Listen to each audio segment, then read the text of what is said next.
I started rock climbing in my college. I was a freshman and joined this thing called the Freshman Leadership Experience.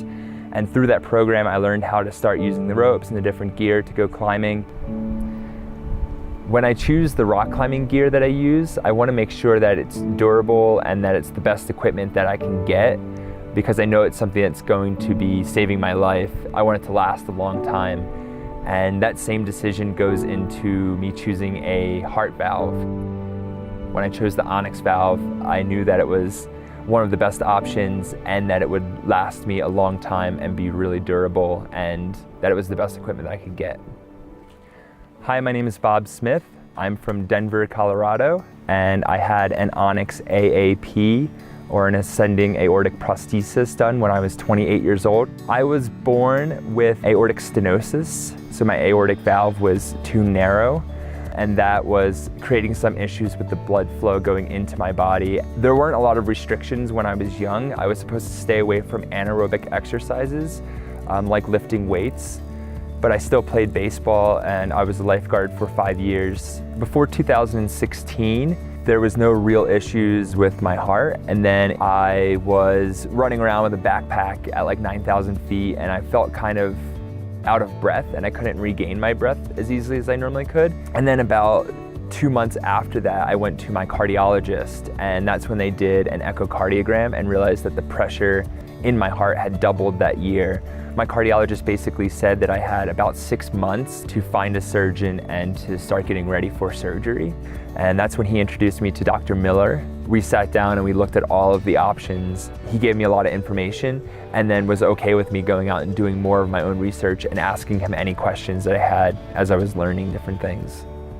I remember Bob coming in. He was extremely active. He had a bicuspid aortic valve, which is a congenital problem. You're born with only 2 leaflets to the aortic valve instead of 3. Over the course of life, those leaflets can thicken and either leak or narrow down. The heart has a hard time pumping the blood out of the heart. So Bob's was leaking a lot. And even though Bob was very active and able to do all the things he wanted to do, it was time for surgery. The thing I liked most about Dr. Miller was that he did sit down with me and Marissa for an hour and a half. And that consultation, it made me feel more comfortable. Marissa gave me a lot of good information about what it would look like after surgery, and she was a good advocate during my cardiac appointments because she would ask a lot of questions that I didn't think to ask. If I went with a tissue valve, I would need to get a second surgery, and there was really no way out of doing that. And if I went with a mechanical valve, then I would need to be on blood thinners. So there were positives and negatives to both. We were talking about heart valves, kind of like you talk about what kind of car you're gonna buy. So it was interesting that he let me be part of that conversation. He had done his research. He had looked up heart valves and found On-X. I ultimately decided that the On-X valve was the best option for having an active lifestyle. Since I've had my On-X AAP surgery, I've been able to resume all activities that I was doing before surgery.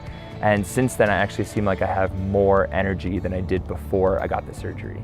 Typical questions, can I get back to my regular life? The answer is yes, you can.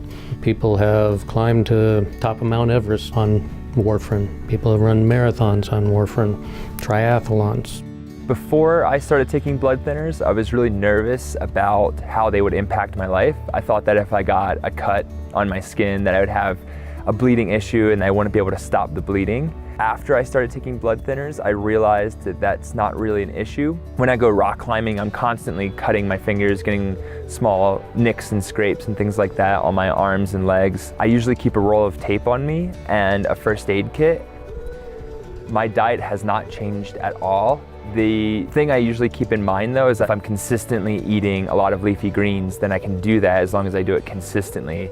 Other than that, there is no real restriction or issues with diet. I can eat the same foods as anyone else. Before I started taking blood thinners, I was told that you aren't allowed to drink alcohol. And before I had surgery, I met up with another guy who had an On-X valve. The night I met Jack, he was drinking a beer. And I said, like, hey, you're on blood thinners, you're not supposed to be drinking beer. And he's the one that told me about the idea where like you just have to keep your diet consistent. So I thought that I'd have to change my diet, and I thought that I wouldn't be able to be as active when I was on blood thinners. But meeting Jack really changed that idea and made me more comfortable with it. The same enzymes that are breaking down the coumadin in your liver are also breaking down the alcohol that you consume. As long as we keep your consumption in moderation on a reasonably consistent level, then we'll adjust your dose to what you eat and drink rather than adjusting what you eat and drink to the dose of coumadin.